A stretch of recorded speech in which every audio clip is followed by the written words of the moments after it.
Hey there, it's Jen. And Elke, and welcome back to another one of our great videos on how to help you with your Zazzle store, because we're Zazzle expansion experts. We've helped people sell over $165 million on the Zazzle platform. I laugh when I say that because it's actually not even the full amount. It's only about 50% of our people that we know the amount that they've sold. So it's more than that. But we're so excited because even in 2024 alone, it was 94 million out of that 165. So every year we get better and better. Our clients get better and better. And we're so excited for all of you if you're part of our community and you're watching this. Okay, but today we want to make you stop losing sales with this one easy step. And we see it so much in our coaching experience, especially for new people coming in who don't really know. And they've designed a beautiful design. It looks amazing. And then they post it for sale and then they go like, somehow they're getting so many returns, right? Or And or getting views and no one's buying. yes, exactly. So those are the two ways. Strategy number 5, where we've analyzed, because that's what strategy 5 is analyzing your situation, right? You go like, I did all the other things, but now I'm on strategy 5 and I'm looking at why is this not, turning into a sale? And two of the reasons are that it's not getting like the sales, but it's getting views, or it's actually getting returns, right? So those are two ways that you can stop your sales. And what Mhm. are we talking about in particular? Well, we're talking about something called text, and it's actually like whether Oh, it's called template or if it's called text, doesn't matter. It's your template text bounding boxes. And I know Jen put that up to make it like sound really cool. We were all prepared.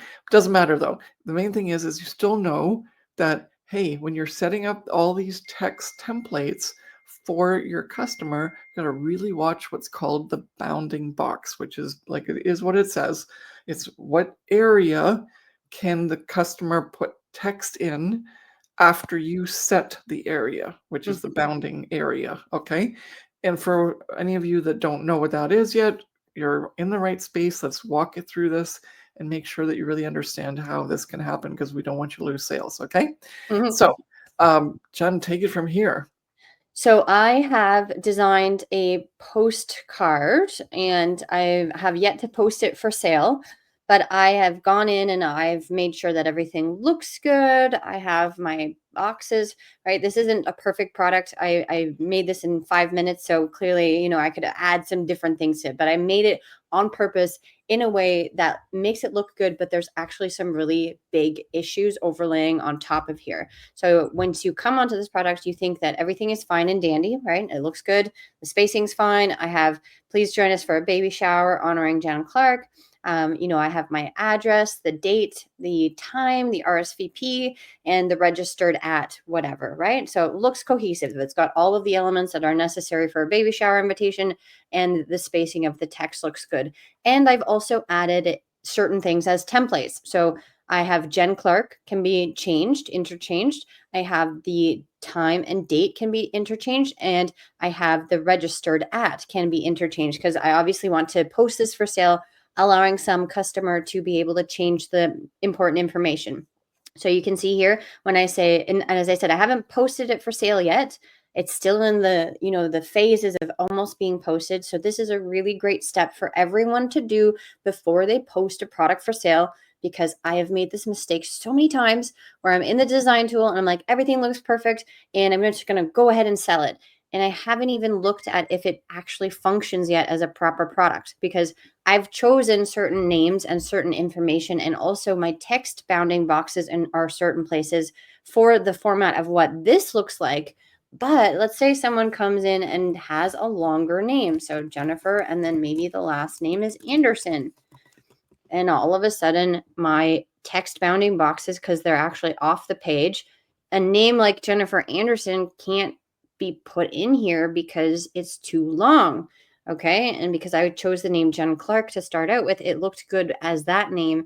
But unfortunately, anyone else who has a longer name is going to come up with issues and they're going to shy away from this product within 2 seconds. They're not going to want to buy it at all. The second thing that I've done here is I have a box, 2 different text boxes. So for April 12th and then the registered at. So you can see those are 2 different pieces of information. If I decided, like, let's say somebody actually adds more information in here and it says, Like please an email or respond yeah, or something, yeah. by April 1st, all of a sudden, because my text bounding boxes are too close to each other and I have not created them long enough so they bump out this information, then unfortunately I'm not able to, it's going to look bad. The text goes over top of the other text. Okay. And so now I'm going to go into the design tool and I'm going to show you what it has happened. So we have Jennifer Anderson. And first of all, we always kind of recommend that you choose a longer name anyway, just so in case somebody has a long name.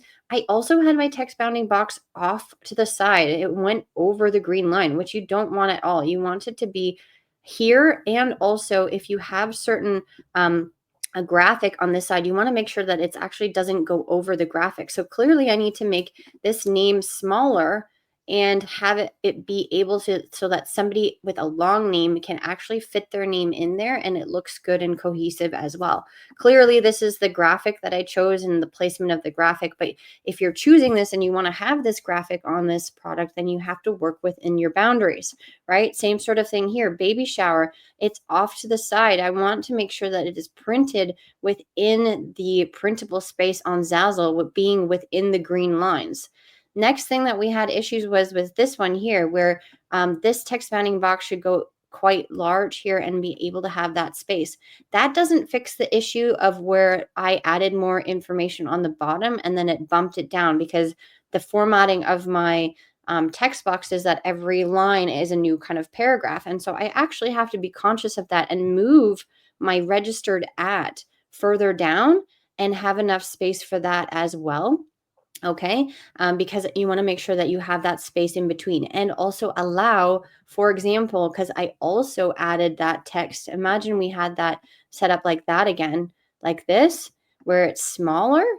Imagine I go back and say, okay, well, actually, maybe they have the month is actually September, not April, which has more text in it, right?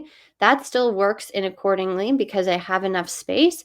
But if they added and they decided to even write out, so September 12th, right? And 12th for the 5th or 13th, whatever, 13th, I can't spell, right? 13th, 2025, right? You get the point, right? Where it's now bumping this information down, but because I have it within that boundary of where it's not going over top of the graphic, then they still have the opportunity to write that in, okay? Depending on whatever version or variation they've decided to create and customize this invitation for. So it might look good from what you've chosen, but remember, names are important, dates are important, because the name of the month, like September, October, November, December, those are the long months. But then you have May and June and July, right? Some of them only have 3 letters in the words. And so if you're using the shorter months with in terms of the characters of how many letters are in that word, be very conscious of the fact that someone could buy this for a different month and also change their name and have a longer name. Okay. And make sure that your bounding boxes are always within that green line, and also make sure that they're in accordance to on top of the graphics as well, because we don't want to go over the graphic and have your product look wonky, right? And that's where they haven't even bought the product. Elke mentioned returns, but they're clearly not going to buy the product if they see that the name is off to the side like this, because I put my text bounding box in the wrong place already. Okay. So that's just a little tutorial. There's obviously so much more that you can learn based on what type of graphics you're choosing and what type of fonts, etc. But make sure that you keep in mind what your text bounding boxes look like. And so there's a quick win for you, so that you can now go and check all of your products and make sure that if you expected a sale, but you either have a lot of views and there's no sale, and or you've got some returns and you're all very worried, like, what happened? Like, is it Zazzle's bad quality? Maybe it's actually you setting up your templates and your Mm-hmm. text bounding boxes properly.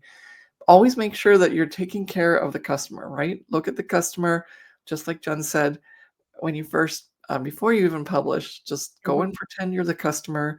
Go and check out some of these templates, see if they work, see if something happens that's really strange and odd.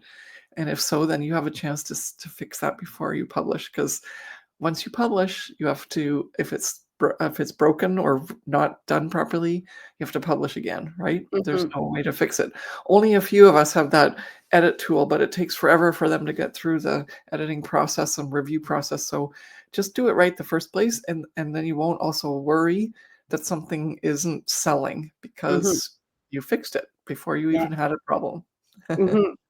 So if But you're a brand new Dazzle designer, maybe you're thinking you've watched this video now and you now get some more information on how to post a product for sale using the text bounding boxes, but maybe you want to learn how to properly open up your store or post a product for sale or even do promotion. We have a 3-part mini series, which is video tutorial step by step for you, where you can access that for free. And it is in the description of this video. And if you are a seasoned or advanced Dazzle designer, or maybe not, maybe you don't even consider yourself advanced, but you've at least posted your first product for sale and you have a store opened, but you need some help with your niche selection and choice, we have a great downloadable that has been updated in 2025 for you to help you understand the popular niche trends and design types within those niches. And it's a free downloadable as well. And the link is in the description of this video.